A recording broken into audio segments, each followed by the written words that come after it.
E aí, tudo certo? Bem-vindos à Biblioteca Destilada. Hoje a gente vai mexer com uma das ideias mais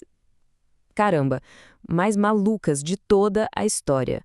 Uma ideia que bota em xeque a base de tudo que a gente chama de realidade.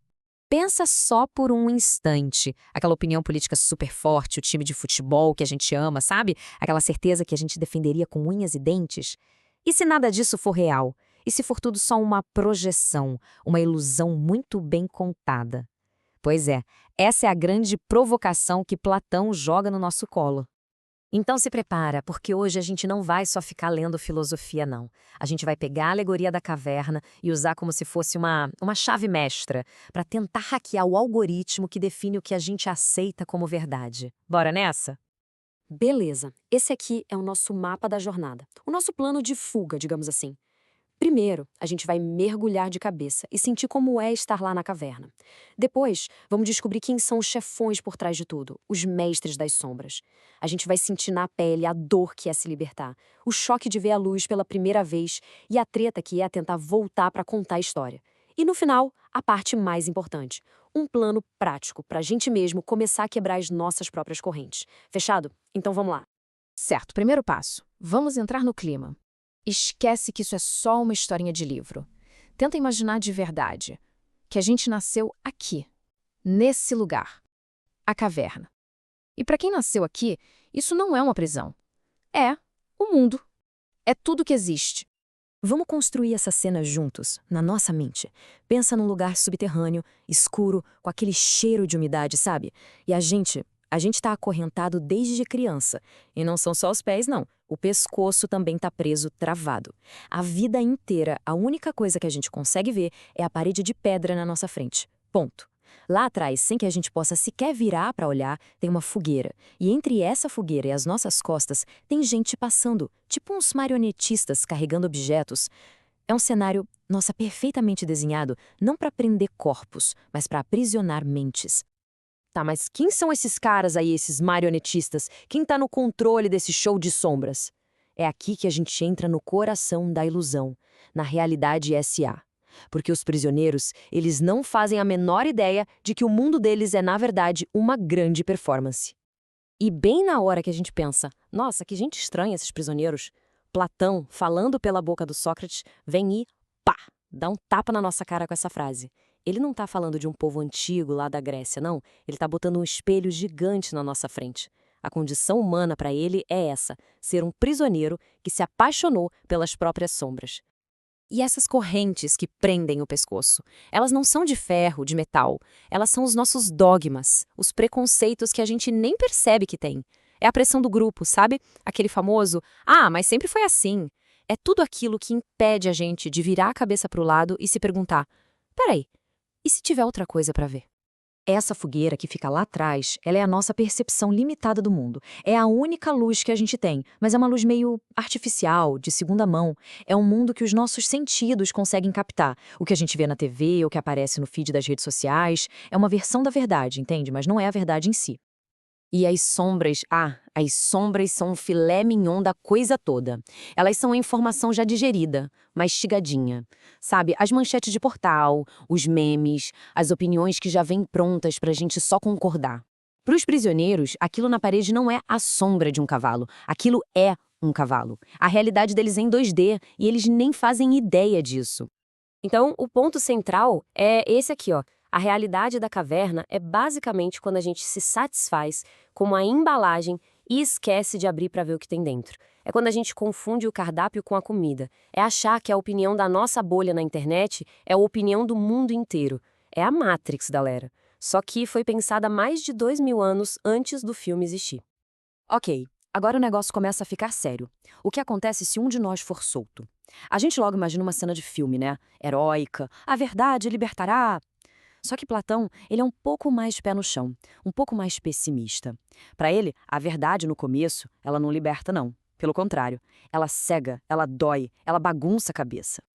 Olha só a violência desse processo. Ninguém se liberta porque quer, porque, hoje acordei a fim de buscar a verdade. Não. Platão diz que o prisioneiro é arrastado para fora. Ele é forçado a se levantar. O simples movimento de virar o pescoço que está duro há anos causa uma dor física terrível. Os olhos que só conhecem o escurinho ardem com a luz da fogueira. E aí, quando mostram para ele o objeto de verdade, o boneco que fazia sombra, ele não acredita. Ele acha que a sombra era mais real que o objeto. Isso aqui, gente, é um bug gigantesco no nosso sistema operacional humano. A gente tende a buscar segurança, conforto, antes de buscar a verdade. As sombras, mesmo sendo falsas, eram confortáveis, eram previsíveis. Os objetos reais, eles são complicados, são dolorosos de encarar. A primeira reação de quem começa a ver um pingo de verdade é querer sair correndo de volta para a segurança da corrente, voltar para o escurinho confortável da ignorância. Mas a jornada não para por aí na fogueira. Agora, o nosso fugitivo é arrastado para fora da caverna. E se a luz da fogueira já doía, imagina a luz do sol. É como um ataque nuclear nos olhos. Essa é a transição do mundo das opiniões, das sombras, para o mundo do conhecimento de verdade. E o conhecimento real, ele não vem de uma vez, tipo um download instantâneo. Não. É um processo lento, uma adaptação. Fora da caverna, a primeira coisa que o liberto consegue enxergar são, adivinha? Sombras de novo. Só que agora são as sombras dos objetos reais. Depois, com muito esforço, ele começa a ver os reflexos na água. Leva um bom tempo até ele conseguir olhar para os objetos, para as estrelas, e só muito, muito tempo depois, ele consegue, por um segundo, olhar direto para a fonte de tudo, o Sol. E é nesse momento que, a ficha cai. O Sol, nessa grande metáfora de Platão, representa a ideia do bem. É a fonte de toda a realidade, de toda a verdade. O ex-prisioneiro entende que o sol não só ilumina o mundo, mas é a causa da vida, das estações e até mesmo daquela fogueirinha e daquelas sombras lá no fundo da caverna. Ele finalmente entende o código-fonte do universo. A essa altura, o cara tá maravilhado. Ele se lembra dos amigos que ficaram lá atrás e sente pena deles. E o que uma pessoa de bom coração faz? Volta. Por compaixão, ele quer compartilhar o que descobriu. E é exatamente aqui que a história deixa de ser uma jornada de iluminação e vira quase um filme de terror. Olha só que genial essa comparação. Antes de sair, o cara era o fera das sombras. Ele provavelmente ganhava competições, apostas, adivinhando qual sombra ia aparecer. Era o expert, o respeitado. Mas, quando ele volta, os olhos dele, que agora estão acostumados com a luz do sol, não enxergam mais nada naquele breu. Ele fica todo atrapalhado, não acerta uma. Ele vira piada da caverna. De influência respeitado, ele vira o louco, o conspiracionista. A galera começa a dizer que ter saído da caverna estragou a visão dele. E aqui a gente chega na parte mais pesada da história. A conclusão de Platão é sombria. As pessoas que continuam acorrentadas não apenas ignoram a verdade. Elas criam um ódio mortal, por quem tenta revelá-la. Elas se sentem tão ofendidas, tão ameaçadas na sua zona de conforto, que se tiverem a chance, elas matam o mensageiro. E essa é basicamente a história de Sócrates, o mestre de Platão, que foi condenado à morte por tentar fazer exatamente isso com os cidadãos de Atenas. Ufa! Depois dessa viagem toda, a pergunta que fica é, tá, legal, mas e aí? O que a gente faz com isso hoje, em pleno século XXI? A grande beleza dessa alegoria é que ela funciona como um GPS, um guia para a gente poder identificar e, quem sabe, começar a escapar das nossas próprias cavernas, sejam elas digitais, ideológicas, culturais. Filosofia não é para ficar empoeirada na estante, é para ser usada como ferramenta. Então, bora para a parte prática. Eu quero propor um pequeno experimento, o nosso desafio da caverna. Primeiro passo, escolha uma sombra. Pensa numa opinião muito forte que se tem, algo que é quase uma religião. Pode ser sobre política, sobre um filme, sobre, sei lá, se abacaxi na pizza é crime ou não, qualquer coisa. Passo 2, busque a luz oposta. Vá atrás de 2 artigos, 2 vídeos, 2 argumentos sérios que defendam exatamente o contrário do que se pensa.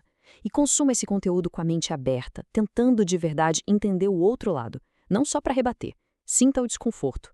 E passo 3, volta aqui nos comentários e conta pra gente como foi essa experiência. A ideia não é mudar de opinião, necessariamente, é só descrever a sensação de olhar direto pro fogo. E essa é a grande provocação final que Platão deixa no ar. O primeiro passo para a liberdade não é achar a saída, é, antes de tudo, admitir que se está dentro de uma caverna. Então, essa nossa análise aqui não é para apontar o dedo, é um convite para a jornada mais desconfortável e talvez a mais importante que existe. Por isso, a pergunta fica: qual sombra vai ser investigada primeiro? Qual é aquela sua sombra preferida, aquela que dá até um medinho de questionar? Compartilhe aqui com a gente nos comentários. E até a nossa próxima destilação.